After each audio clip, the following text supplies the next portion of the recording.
बिस्मिल्लाहिर्रहमानिर्रहीम। अस्सलाम वालेकुम नाज़रीन, मैं हूं लियाकत हुसैन और आप देख रहे हैं मेरा यूट्यूब चैनल।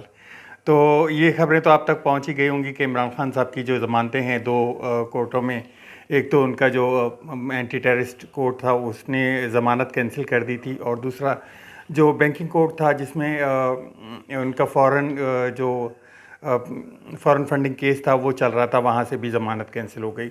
उसके बाद मैं अपने पिछले व्लॉग में आपको अपडेट कर चुका हूँ कि वो 3 बजे उनको बुलाया था दोबारा, तो उसके बाद उनकी ज़मानत कैंसिल कर दी गई थी, ज़मानत खारिज कर दी गई थी। उसके बाद जब हाई कोर्ट में अपील की गई तो हाई कोर्ट ने उनको 8 बजे बुला लिया, और ये भी साथ में कहा कि अगर वो चल नहीं सकते तो उनको स्ट्रेचर पे लेके आएँ। तो उसके बाद तकरीबन कुछ 8 बजे 9 बजे के करीब ये वाक़या हुआ कि उनका जो है उन्होंने फ़ैसला किया कि ज़मानत की जो दरख्वास्त है वो वापस ले ली जाए, क्योंकि अज़हर सदीक जो हैं उसके ऊपर उनकी ज़मानत को वापस लेने की कार्रवाई को शुरू किया गया। तो जस्टिस तारिक सलीम शेख उन्होंने कल तक का उनको टाइम दे दिया कि कल जो है उनको बोला कि आप कल या तो मुझे एफिडेविट दे दें कि कल उनको हाजिर कर सकेंगे, या फिर जो है उनको अभी पेश करें। तो उसके ऊपर उन्होंने कहा कि वो चल फिर नहीं सकते, उनकी जो टांग की जो पोजीशन है वो 2 हफ्ते मज़ीद लगेंगे, और डॉक्टरों ने मैं कल की डेट भी आपको जो है वो नहीं दे सकता, इस पे एफिडेविट नहीं दे सकता। तो उस पे उन्होंने आज की समाअत जो है वो मुलतवी की, और कल उसकी जो है डेट हेयरिंग की रखी है। अच्छा नाज़रीन, चलते हैं ये इस हवाले से कि ये जो इतना आज पूरा दिन लगा रहा कि ज़मानतें कैंसिल और इमरान खान साहब की गिरफ़्तारी के ऊपर जो बार बार अटैम्प्ट हो रहे थे, इस सब के पीछे कुछ जो था वो पार्लियामेंट में किया जा रहा था। पार्लियामेंट में इसका एक तो वो जो मिनी बजट पेश किया गया था फाइनेंशियल बिल, उसका हवाले से, और दूसरी जो चीज़ है वो ये थी कि हुकूमत जो है एक तरह से किसी तरीके से इनको इमरान खान साहब को अरेस्ट करने के दर पे है, और दूसरा उनको जो है किसी तरीके से नाहल करने के भी उस पे लगी हुई है। तो ये मामला थे। अच्छा, इमरान खान साहब जा क्यों नहीं रहे? इमरान खान साहब पे काफ़ी लोगों ने कहा कि वो लाहौर में मौजूद हैं, वो जा नहीं सकते, वहाँ पे पेश हो जाते। इमरान खान साहब की हड्डी पे के जो चोट है उसको अभी काफ़ी हद तक हील कर चुकी है वो, और उसको अभी भी बहुत, क्योंकि उनकी एज जो है वो 70 ईयर है, तो बहुत स्लोली जो है वो हील कर रही है। और डॉक्टरों ने ये बोला है कि आप इसको थोड़ा सा टाइम और दे दें, हफ्ता 2 हफ्ता और दे दें, ताकि ये प्रॉपर हील हो जाए। अगर इन केस आपने इसको थोड़ा सा हिला दिया या कहीं पे कुछ झिरक लग गई तो ये फिर मज़ीद जो है आपको 3-4 हफ्ते बैठना पड़ेगा। और इमरान खान साहब ये नहीं चाहते कि वो एक छोटी सी मिस्टेक करके और फिर 3-4 हफ्ते के लिए, क्योंकि अगले 3-4 हफ्ते जो हैं वो सियासत में मज़ीद अहम है। उनका जो है एक तरह से, क्योंकि आपने देखा होगा जिस वक्त से ये वज़ीराबाद केस हुआ है, जो गोलियां लगी हैं उनको, तो वो एक घर में मैसूर हो गए एक तरह से। वहीं से अपनी पूरी पार्टी को चला रहे हैं, पूरी पार्टी को लीड कर रहे हैं। और उनका निकलना, क्योंकि आपको मालूम है कि इमरान खान साहब जलसे वगैरह और वो पूरे शहरों में मोबिलाइज करने में आवाम को सबसे आगे थे। और एक तरह से मैं ये भी कह लूँ कि पीटीआई जो है, पाकिस्तान तहरीक इंसाफ, वो एक ही बंदे का नाम है जिसका नाम है इमरान खान, जो कि पार्टी सारी वही होल्ड करते हैं और उन्हीं के फैसले जो है वो किए जाते हैं। तो वो इस वजह से एक तो कोशिश कर रहे हैं कि मैं जो हो उस हील को जो है वो प्रॉब्लम ना कर सकूँ। दूसरी मेन वजह उनकी जो है जो उनको सिक्योरिटी थ्रेट्स हैं वो बहुत ज़्यादा हैं। अच्छा, वो उसमें भी 2 चीज़ें हैं, क्योंकि आपने देखा होगा ज़मान पार्क के बाहर जमे गफ़ीर एक लगा हुआ है, वो जो कारकुन हैं वो रात दिन वहाँ पे टेंट लगा के बैठे हुए हैं।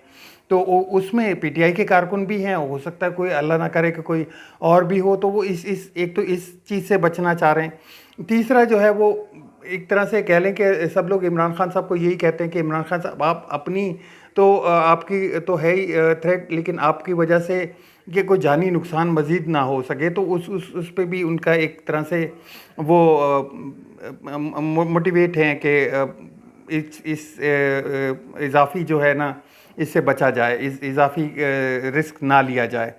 दूसरे हवाले से चलते हैं कि उन्होंने आज 6 बजे एक खिताब किया था कौम से।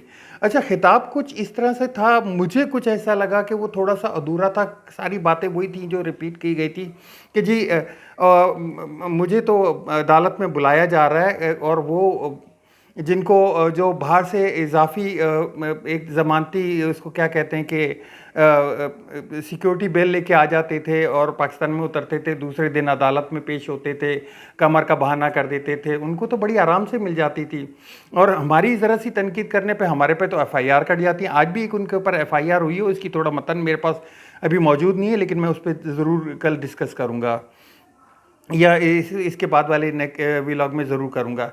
तो उसके ऊपर तो हमजा शहबाज को देख लें तो वो अरसे से एक पेश ही नहीं हो रहे थे अदालतों में। शहबाज शरीफ को देख लें, सलमान शहबाज को देख लें कि वो वहाँ से चले तो उनकी बेल मंजूर हो गई, फिर वो दूसरे दिन आए हाजिर हुए तो बेल, मतलब दो कानून चल रहे हैं दो मुल्क के अंदर के, एक उनके लिए अलग है और एक जो है जिसको सिक्योरिटी थ्रेट्स भी हैं, एक्स प्राइम मिनिस्टर भी है, उसको गोलियाँ भी लग चुकी हैं, उस पर हमला भी हो चुका है और वो डॉक्टर उसको मना कर रहे हैं कि आप इस पोजीशन में नहीं है, वीडियो लिंक पे खिताब कर लें, वीडियो लिंक में हाज़िरी दे लें, लेकिन बार बार इसरार यही है कि आप यहाँ पे आएँ। अच्छा, इस सारे बियॉन्ड इस पूरे सीन, इस पूरे स्ट्रक्चर के पीछे बिल पेश कर दिया गया है जी, जिसको कल भी मैंने बताया था कि वो बिल पहले तो ऑर्डिनेंस की सूरत में कोशिश की गई, आरिफ अलवी साहब ने मना कर दिया, तो वो बिल आज जो है पेश किया गया। 385 या 372 अरकान में से 65 अरकान ने ये बिल मंजूर किया। नंबर 1 ये भी हो नहीं सकता इस तरह से।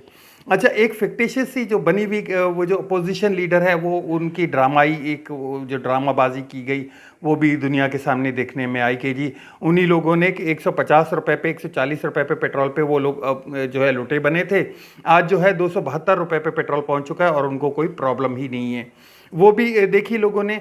अच्छा, 65 अरकान के ऊपर ये बिल जो है वो पेश किया गया, 65 अरकान की मंजूरी में ये मंजूर भी कर लिया गया, जबकि इसकी तकरीबन जो है ना कम अज़ कम भी 86 अरकान का होना लाजमी था, लेकिन इंतहाई उजलत में आए।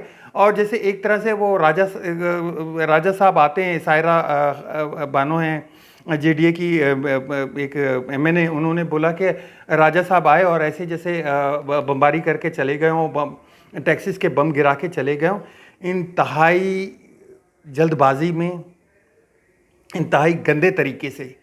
नंबर 1 तो मैं इस बात पे, ठीक है जी, देखिए जब इमरान खान साहब की बारी थी, इमरान खान साहब जब IMF से डील कर रहे थे तो ये लोग तो कहते थे कि भूखे नंगे और ये फलाना बेच दिया, गद्दारी कर रहे हैं हमसे, आवाम को IMF के हवाले गिरवी कर दिया, मुल्क को गिरवी कर दिया, मुल्क को ये कर दिया, ये थ्रेट्स होते थे, बड़ा शोर मचाते थे। आज वही मुंह फाड़ फाड़ के जो उस वक्त चीखते थे कि गैरत नहीं है और ये भी गिरवी रख दिया, ये भी गिरवी रख दिया, $1 अरब के चक्कर में आपने आवाम को कहाँ पहुँचा दिया, किस तरह से पहुँचा दिया, ये वही सब आज जो है वो खड़े हुए उन्हीं मुंह से जो है एक तरह से आवाम को IMF के आगे ज़िबा कर रहे थे किस तरह से। और ज़िबा भी ये कि कोई तरीक़ाकार होता है कि 86 मेंबरान आपके होने चाहिए थे, जो कि आप आराम से कर सकते थे, वो भी नहीं थे उनके पास, फिर भी बिल जो है 65 के नंबर से पूरा कर दिया।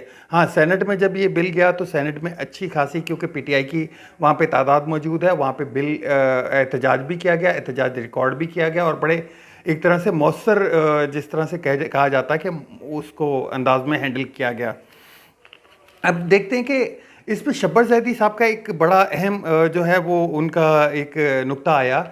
उन्होंने कहा कि मैं समझता था कि ये अकाउंटेंट लेवल के कोई हैं, लेकिन ये तो अकाउंटेंट लेवल से भी गए गुजरे, इनको तो मईशत की अलिफ बे भी नहीं पता कि चलो IMF से जो डील हो गई, IMF ने आपसे टैक्सेस लगाने की बात कर दी, 170 अरब रुपए के टैक्सेस, और आपने यूं जल्दबाजी में 50 अरब डीज पे डाल दो, 50 अरब पेट्रोल पे डाल दो, 50 अरब गैस पे डाल दो, 50 अरब जी सेल्स टैक्स पे डाल दो और ये टंग पंग करके और निकल गए।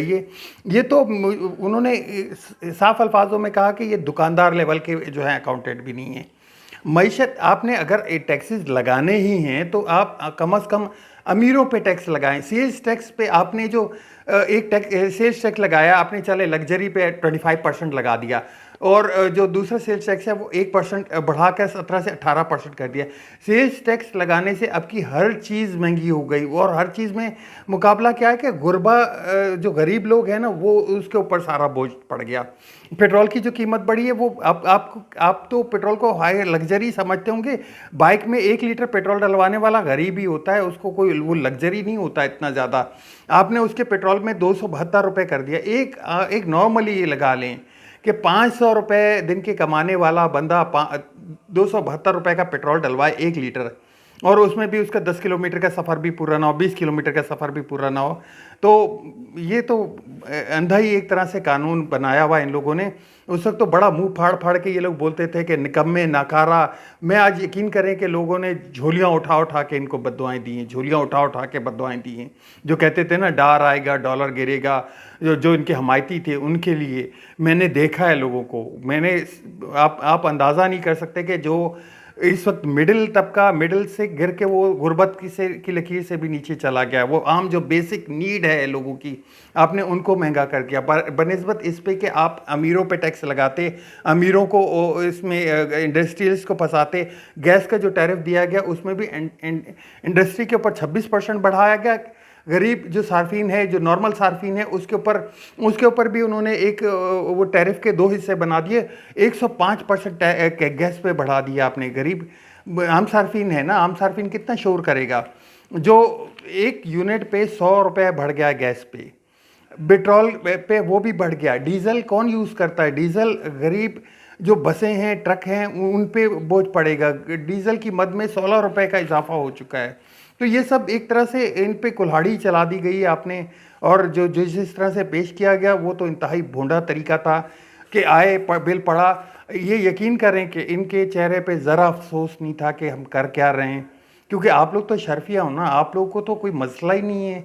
आपकी तो जायदादें बाहर पड़ी हुई। इमरान खान गलत नहीं बोलता, सही बोलता है कि आपके तो जो जायदाद है उसमें 100 रुपये डॉलर का इजाफा हो गया, वो तो और महंगी हो गई। गरीब मर गया। गरीब की तो यहाँ पे एक तरह से कह लें कि आप वो खाने कमाने से भी गया।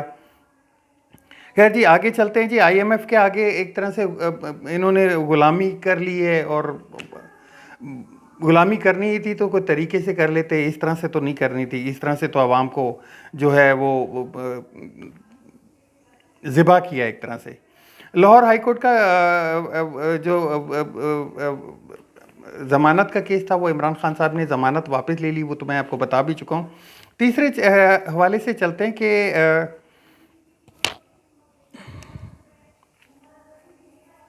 रशिया के जो एक वज़ीर ख़ारजा हैं, उन्होंने इमरान खान के बारे में बहुत तारीफ़ की है, इमरान खान साहब की।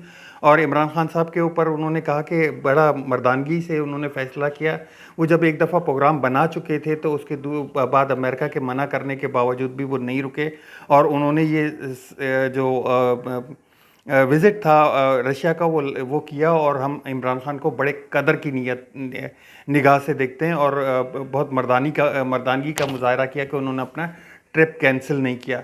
इसी रशिया के ट्रिप से हम बहुत कुछ कमा सकते थे अगर उनको इमरान खान साहब को रहने देते ही है, तो वो इस कम से कम 10 से 20 अरब डॉलर भी बचा लेते, और प्लस अपनी आवाम को जो है वो मज़ीद पेट्रोल सस्ता देते। लेकिन खैर इमरान खान रशिया की जो निगाहों में इमरान खान साहब की जो इज़्ज़त है उसमें इजाफा हुआ है, और वो तारीफ़ों के पुल बांधते रहे अपने एक निजी इंटरव्यू में। इसके साथ ही जी पेट्रोल का जो प्राइसेस थे वो कल रात 12 बजे से जो है वो बढ़ गए हैं। पेट्रोल में 22 रुपये कुछ पैसों का इजाफा कर दिया गया है, डीज़ल में 16 रुपये का इजाफा कर दिया गया है।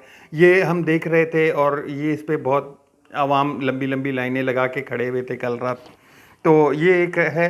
दूसरा एक और आपसे बात करता चलूँ कि जो IMF का वर्चुअल जो एक मुज़ाकरात चल रहे हैं इस वक्त हुकूमत के साथ, उसमें उन्होंने यही अंदिया दिया था कि जब तक आप ये इम्प्लीमेंट कर नहीं लेंगे तब तक हम जो है वो देख नहीं लेते।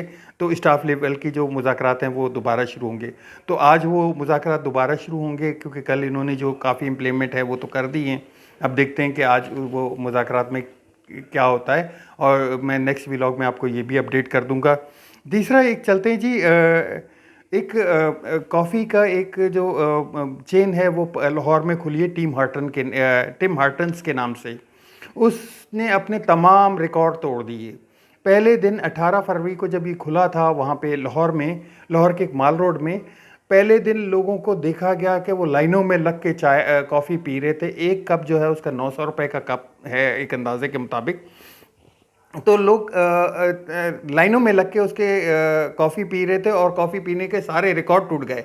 61 साला उसकी हिस्ट्री है टिम हार्टन्स जो एक चेन है उसकी, और उसके तमाम जो 60 साल पुराने रिकॉर्ड थे वो टूट गए।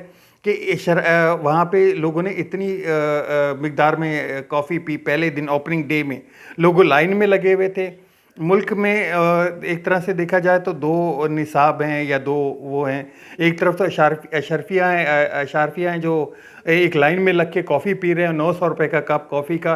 टिम हर्टन्स और उसके ऊपर टिम हर्टन्स का जो चेन है उनकी तरफ से एक मैसेज भी आया कि आप ये जो कॉफ़ी पी रहे हैं ये टिम हर्टन में पी रहे हैं, इसका ये मतलब कभी नहीं है कि आपको जो है कनाडा की नेशनलिटी मिल जाएगी।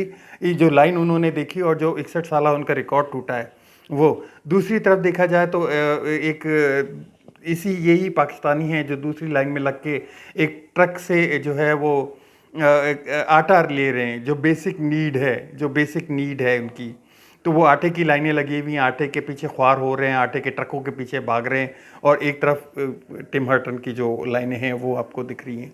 अब तक के लिए इतने, मिलते हैं नेक्स्ट व्लॉग में। मेरे चैनल को सब्सक्राइब ज़रूर कीजिएगा, चैनल को शेयर ज़रूर कीजिएगा, और आपकी कमेंट्स का मुझे बहुत इंतज़ार रहता है, आपकी राय का मुझे इंतज़ार रहता है। आप ज़रूर कमेंट किया करें और ज़रूर बताया करें कि जो भी आपको इसमें मज़ीद अपडेट में अच्छा लगा हो या मेरी अपडेट्स पे कुछ अच्छा लगा हो तो प्लीज़ ज़रूर रिप्लाई किया करें।